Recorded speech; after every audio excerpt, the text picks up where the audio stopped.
Tere tulemast Rahvusarhiivi maikuu uurijatundi. Minu nimi on Eliis Truuman ja tänases uurijatunnis ma tutvustan teile uut AIS-i.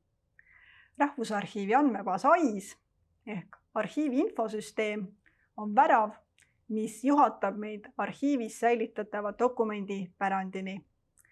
Küllap olete kõik, kes põgusalt, kes igapäevaselt AIS-ist andmeid otsinud. Võib-olla on huvitav teada, et hetkel on AIS-ist leitav üle 10 miljoni toimiku ehk säiliku kirje.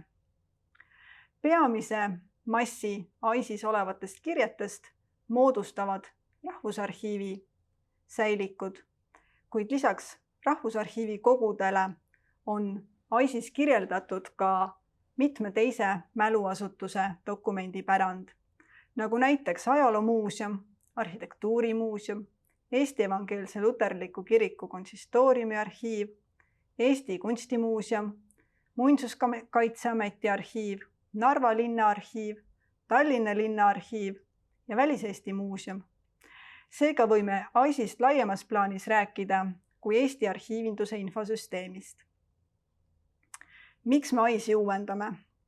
Arhiivi huvilised saavad AIS-is teha otsinguid juba 2004. aastast, mil paberil olev otsisüsteem muudeti digitaalseks. Kuid alates sellest ajast ei ole AIS ei sisuliselt ega vormiliselt uuenenud.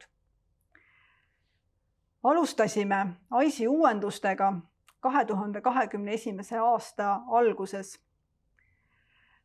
ehk üle 2 aasta ja kogu töö on teinud arhiivi oma jõududega ehk me oleme kaardistanud kasutajate ootused ja programmeerinud AIS-i.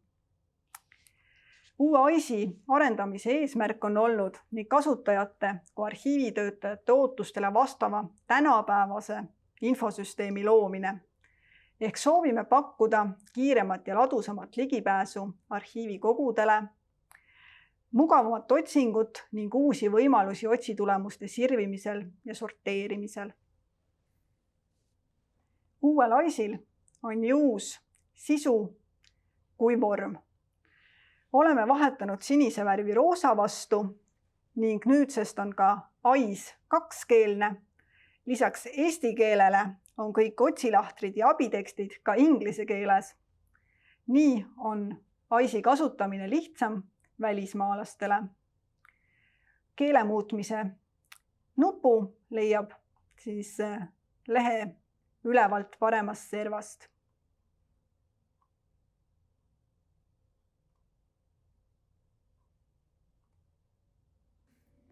AIS-is, nii nagu ka vanas AIS-is, on 2 otsikut, üldotsing ja täpsem otsing.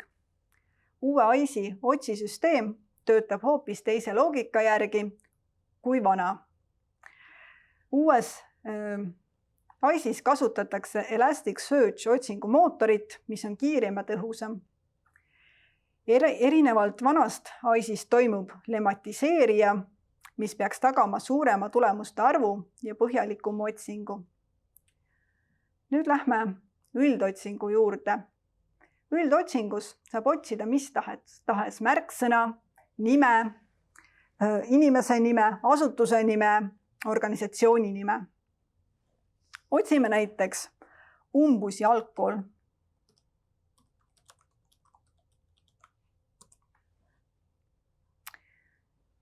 Otsinguid saab teha nii väikeste kui suure tähtedega, see tulemuste arvu ega sisu ei mõjuta. AIS-is on kasutusel täissõnaotsing. Vastuseks kuvatakse kõigi nende arhivaalide kirjed, mille andmetes otsisõnad umbusi ja algkool esinevad. Vastused esitatakse tõenäosuse järjekorras. Esimesena need, mis peaksid otsisõnadega kõige tõenäolisemalt sobituma. Samuti leitakse vasted sõltumata otsisõna käänetest ja või pööretest. Siin on hästi näha, et leitakse vasted ka näiteks umbusi algkoolis või algkoolid kohta. Üldotsing on mitmetasandiline ehk arhivaal leitakse üles ka siis, kui otsisõnu sisaldavad temast kõrgemal tasandil olev kirje, näiteks arhiivi pealkirjas. Siin on all hästi näha, et on säilikud, näiteks hindamisraamatud, õpilaste raamatud, mille pealkirjas ei sisaldu sõnapaari umbus ja algkool, kuid see on siis umbus ja algkooli fondis ja seetõttu AIS seda vastet ka näitab. Veel otsingu tulemustest. Otsime Tartu Üliõpilasorganisatsiooni Veljesto.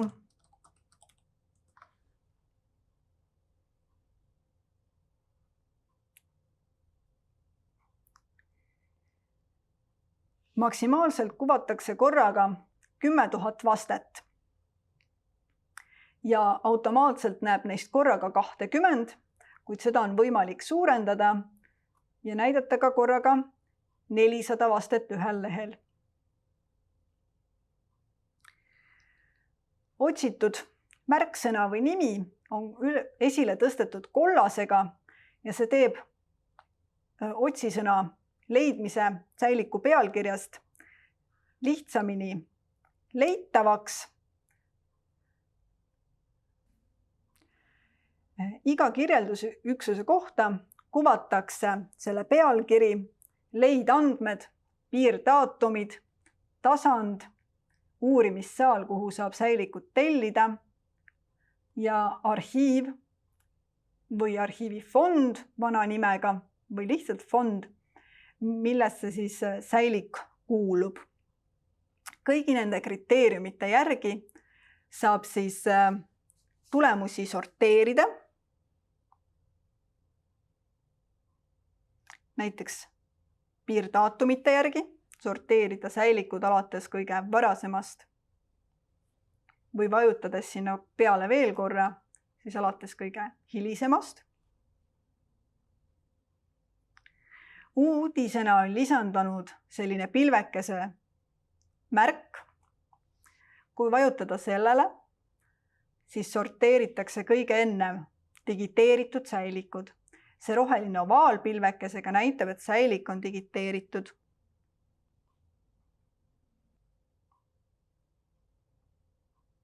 Avame ühe neist säilikutest.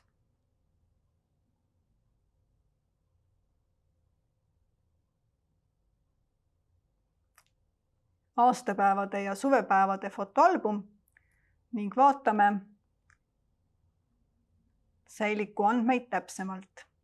Kõigepealt kuvatakse säiliku põhiandmed, tema leidandmed, säiliku leidandmed koosnevad siis säiliku arhiivi numbrist, nimistu numbrist ja säiliku numbrist.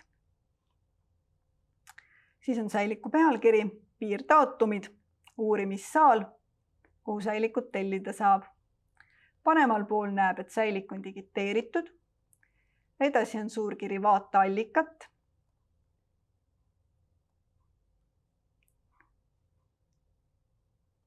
Kui säilik on digiteeritud, siis on see vaateallikat nupp siin. Kui säilik digiteeritud ei ole, siis seda nuppu ei ole. Kui varasemalt oli AIS ühendatud ainult Saagaga, kus sai digipilte vaadata, siis nüüd uus AIS on ühendatud ka kaardide infosüsteemiga, kus saab vaadata kaarte, plaane ja meediateegiga, kus saab näha fotosid.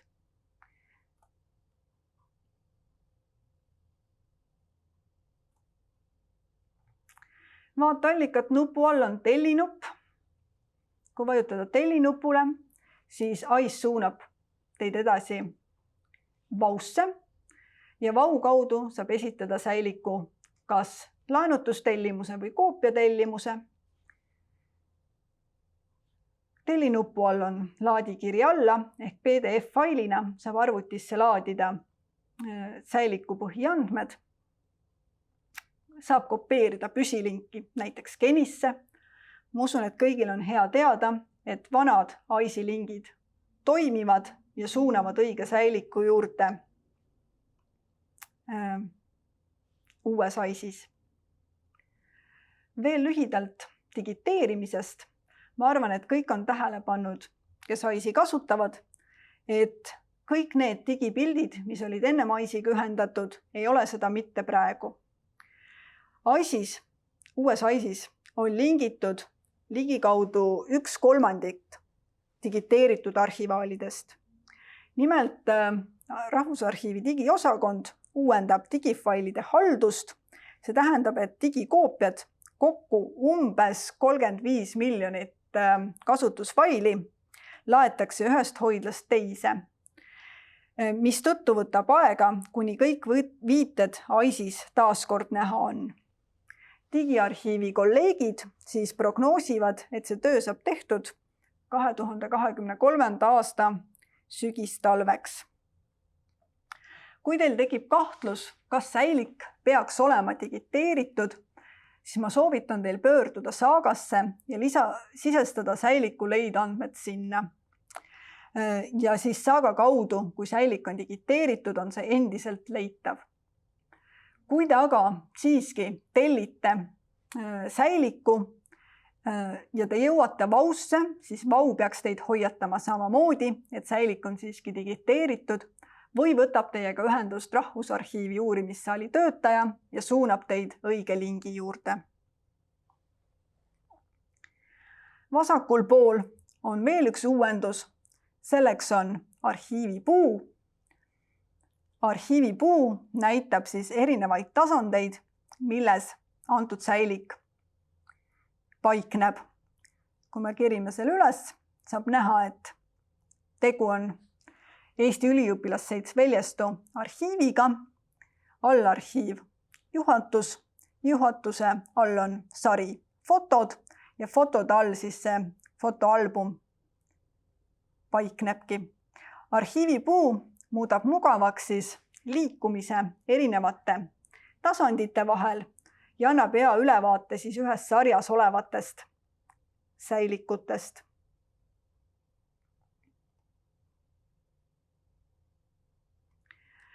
Põhiandmete üleval on veel niinimetatud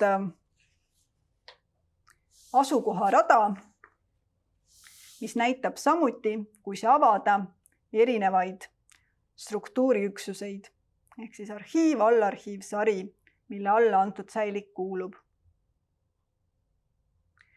Kui sellel säilikul oleks allarhivaale, siis need oleksid leitavad allüksuste all. Aga kuna sellel säilikul allüksusi ei ole, siis see vorm on tühi.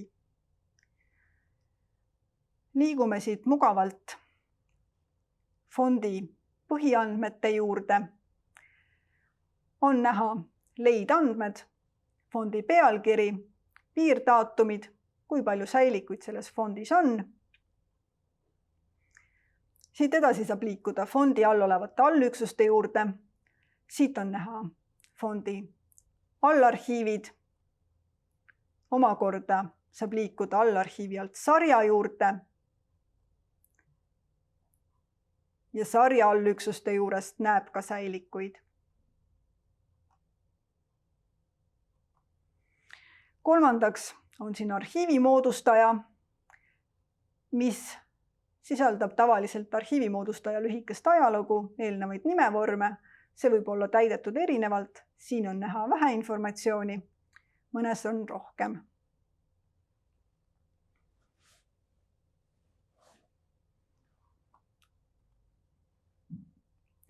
Uuendusena saab ka uue AIS-i üldotsingus otsida säilikut leidandmete järgi. Kui sa tead peast mingi säiliku leidandmeid, sisesta see lihtsalt üldotsingu lahtrisse ja nii leiab väga kiiresti ja mugavalt otsitava säiliku. Otsingut saab teostada lisaks eesti keelele ka vene, saksa keeles, aga ka rootsi, prantsuse või muus keeles, kuid neid otsingu tulemusi on vähem.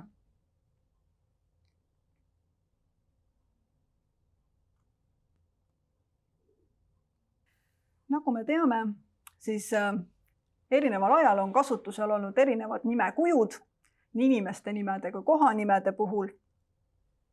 kui me võtame näiteks kirjaniku Betty Alveri, siis tema nimelisi säilikuid võib olla erinevate nimedega. Ehk Betty Alver võib olla lihtsalt Betty Alver, võib olla B. Alver, võib olla tema kodaniku nimi säilikul Elisabeth Alver või abielujärgne nimi Elisabeth Lepik. Et kuna ma soovin saada palju tulemusi, siis ma asendan nimes Betty kõik tähed peale nõrga B tärniga ja vaatan, mida ICE otsing mulle annab.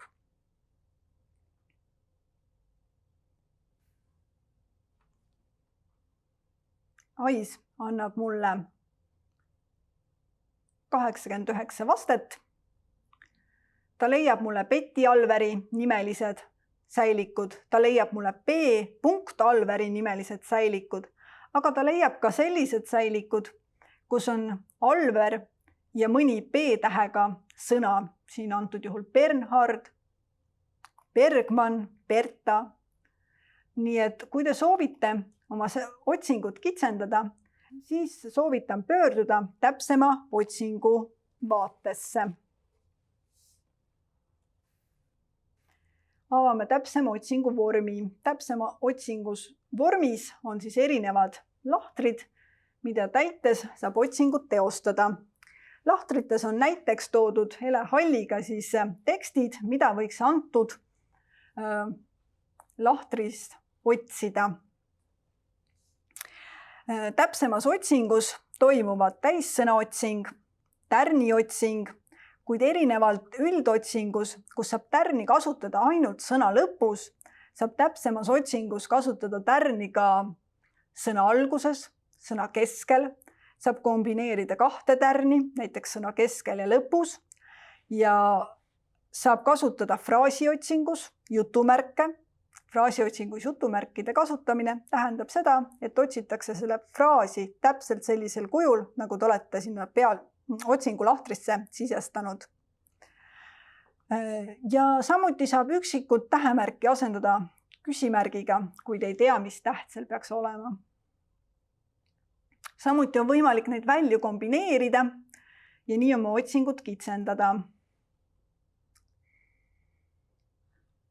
Luunja vallas on selline vana talu nagu Oja-Reinu talu, mille nimi või selle nime kirjapilt on aastate jooksul palju muutunud, on kasutusel olnud erinevad kirjapildid ja selle teemalise säilikute leidmiseks siis asendan sõnalõpu tärniga ja otsin. Ma saan 8 vastet, nende hulgas siis Oja-Reino kui Oja-Reinu nimelised säilikud. Kuna mul on kahtlus, et ka selle sõna keskel võis mingi muudatus toimuda, asendan joti tärniga ja vaatan, kas pakun mulle veel teistsuguseid säilikuid ja mulle pakutakse ka Orja-Reinu nimeline säilik, mis paistab olevat samuti selle talu kohta, mille kohta ma infot otsin.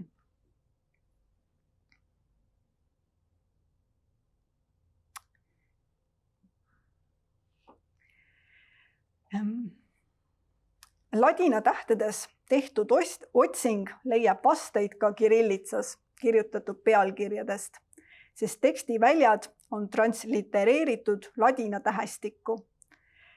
Ehk kui me mõtleme, kuidas vene inimene võiks eesti nime kirjutada, siis me sisestame selle pealkirja eesti tähtedega ja siis me peaksime leidma samuti kirillitsas vasteid. Aga otsides ka lihtsalt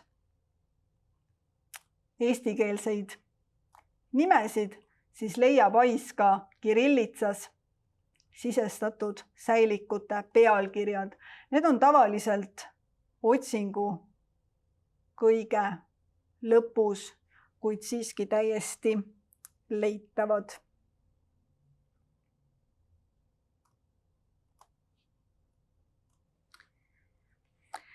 Täpsemat fraasi saab otsida jutumärkide abil See muidugi töötab ka üldotsingus, aga vaatame seda siin. Kõigepealt ma sisestan Veski 4. Mind huvitab Veski 4 krunt Tartus. Ma sisestan lihtsalt Veski 4 pealkirja otsingu lahtrisse ilma mingi piiranguteta ja vaatan, mida mulle otsing annab.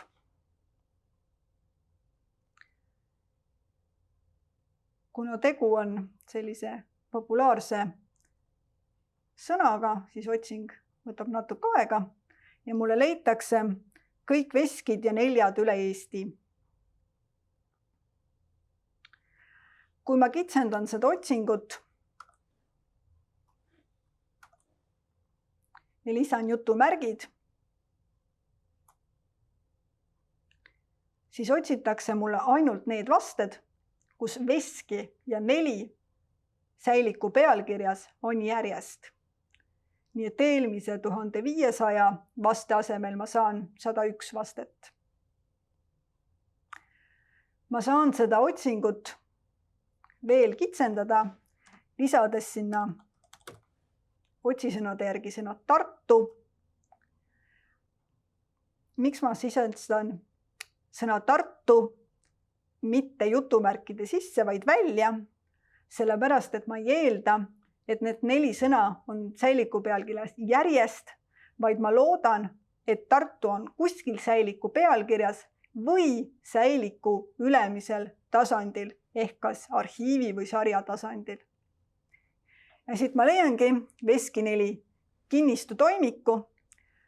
Säiliku pealkirjas kuskil sõna Tartu ei ole, kuid kui me avame täpsema info selle säiliku kohta, siis me leiame, et sõna Tartu on nii arhiivi kui allsarja tasandil olemas.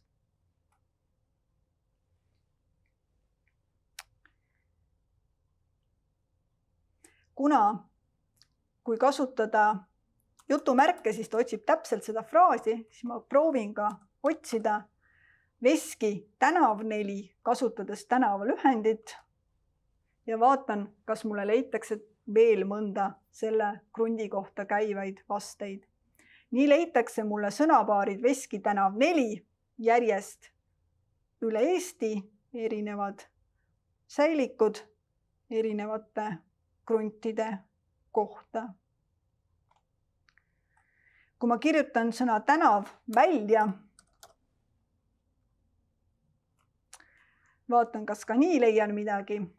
Ei leia, sellepärast, et ei leidu ühtegi säilikut, kus need 4 sõna oleksid järjest ehk Veski tänav 4. Üheski säiliku pealkirjas nad sellises järjestikus, sellisel kujul ei leidu. Täpsemas otsingus on võimalik välja filtreerida ka ainult digitaalsed säilikud. Sisestame otsisõna ja märgime ära linnukese ainult digitaalsed allikad ette. Ja vajutame otsi. Ning AIS annab meile ainult need säilikud Kadrioru pargi kohta, mis on digiteeritud.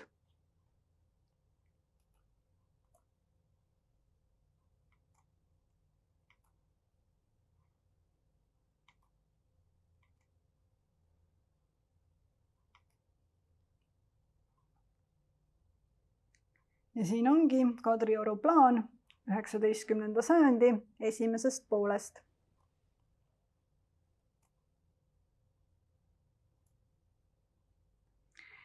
Kui mind aga huvitavad hoopis Kadrioru parki puudutavad toimikud aastates 1930 kuni 1939,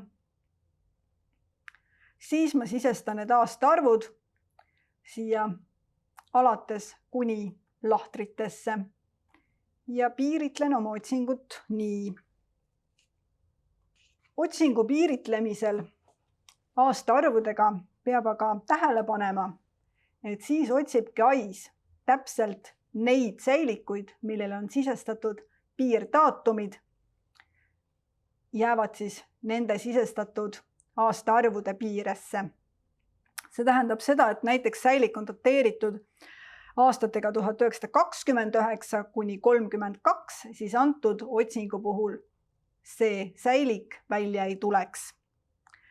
Samuti ei leia otsing neid arhivaale, mille AIS-is dateering puudub. See tähendab, piirdaatumite lahter on tühjaks jäetud, aga näiteks aastaarv on hoopis säiliku pealkirjas, siis see säilik ka ei tule selle otsinguga välja. Oletame, et ma olen juba kõik Rahvusarhiivis olevad säilikud, mille pealkirjas on märksõnad Kadrioru park, läbi vaadanud, siis ma saan tegelikult otsida ka neid dokumente, mis asuvad näiteks Tallinna linnaarhiivis, et jätkata oma uurimistööd seal. Selleks ma valin uurimissaali Tallinna linnaarhiiv ja mulle näidatakse ainult neid Kadrioru pargi teemalisi säilikuid, mis asuvad Tallinna linnaarhiivis.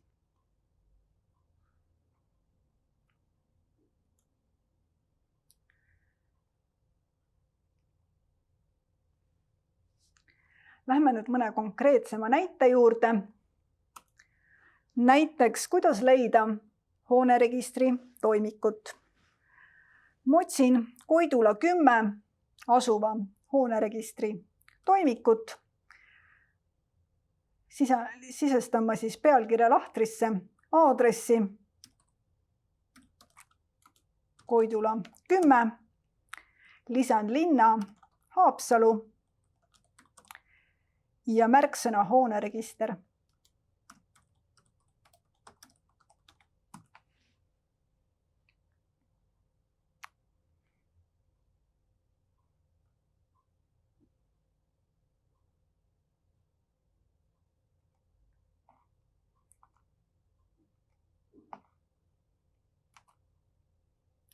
Ja nii ma leiangi siis Koidula 10 hoone puudutava toimiku, kuigi säiliku pealkirjas ei ole ei sõnu Haapsalu ega hooneregister.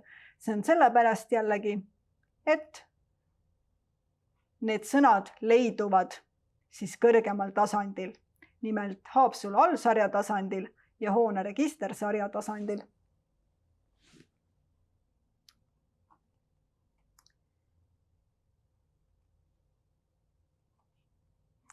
Samuti on võimalik otsida niimoodi kindlast arhiivifondist mingit säilikut või mingit märksõna.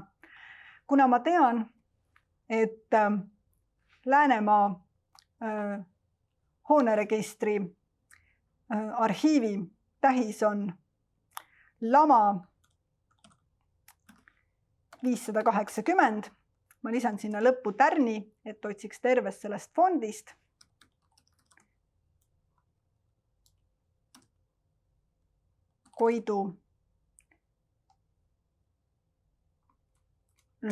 Koidula 10 olevat toimikut, siis leitaksegi mulle vastav säilik üles. Nii saab otsida igast arhiivist, aga selleks peab teadma siis arhiivi tähist.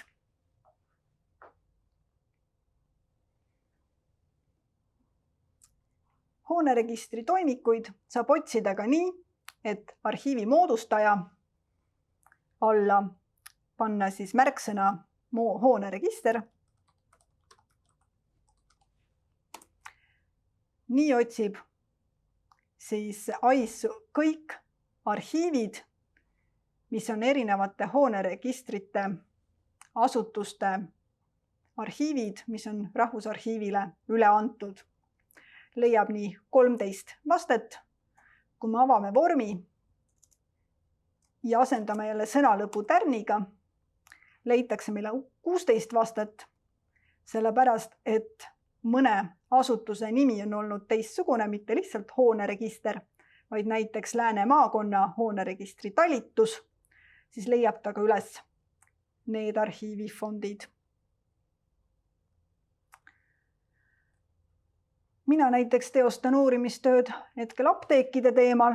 Ma panen arhiivi moodustaja alla märksõna apteek, leidmaks erinevaid apteekide arhiive, mis AIS-i on kantud.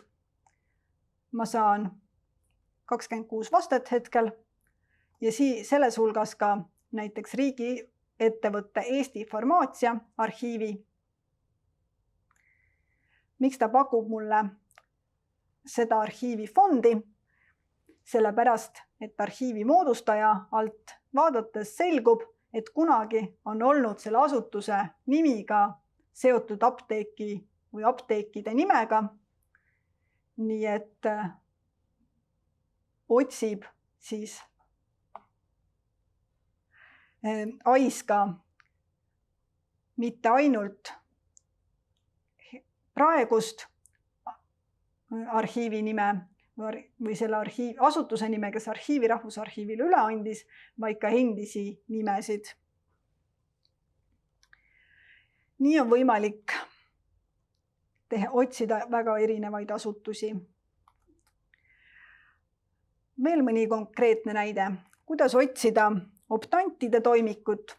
Ma sisestan otsitava perekonna nime ja märksõna optant ja nii antakse mulle siis antud isiku nimega toimikuid, aga pakub AIS juba ka 2K-ga Kikase toimikuid siis erinevate opteerimiskomisjonide fondidest. Nii on võimalik otsida erinevatest suurematest arhiivifondidest, millega on seotud siis kindel märksõna. Näiteks võib otsida ka Eesti Maapanga fondist. Näiteks ma lisan siin Kikase järgi Maapank. Ja AIS otsib mulle Kikase nimelisi säilikuid Eesti Maapanga fondist.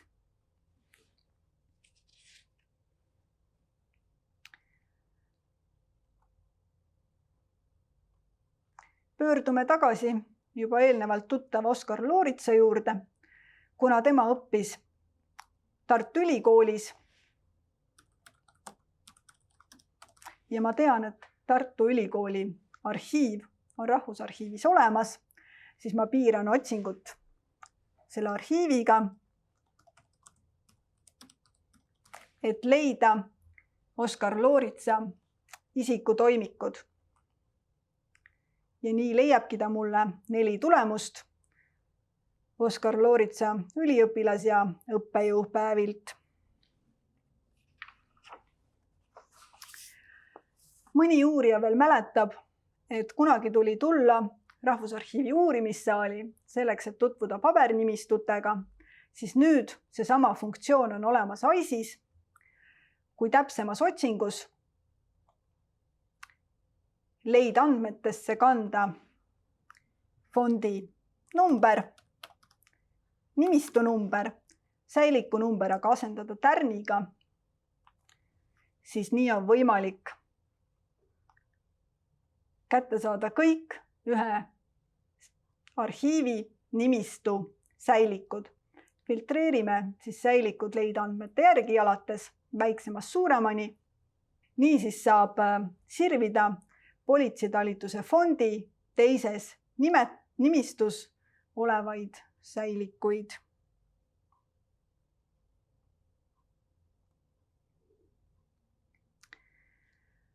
Ja minu poolt siis olekski selle lühikese tutvustusega kõik.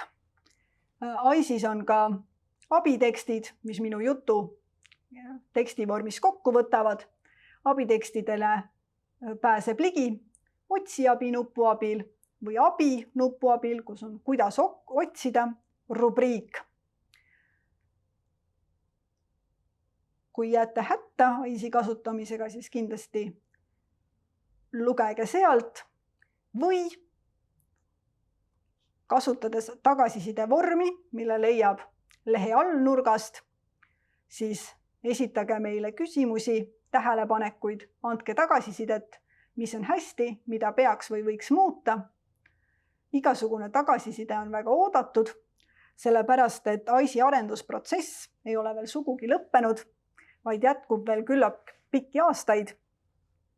Me täiustame keskkonda vastavalt teie soovidele, vastavalt meie töötajate tagasisidele ja plaanid on meil suured, näiteks soovime AIS-iga sulandada digisisukeskkonna saaga.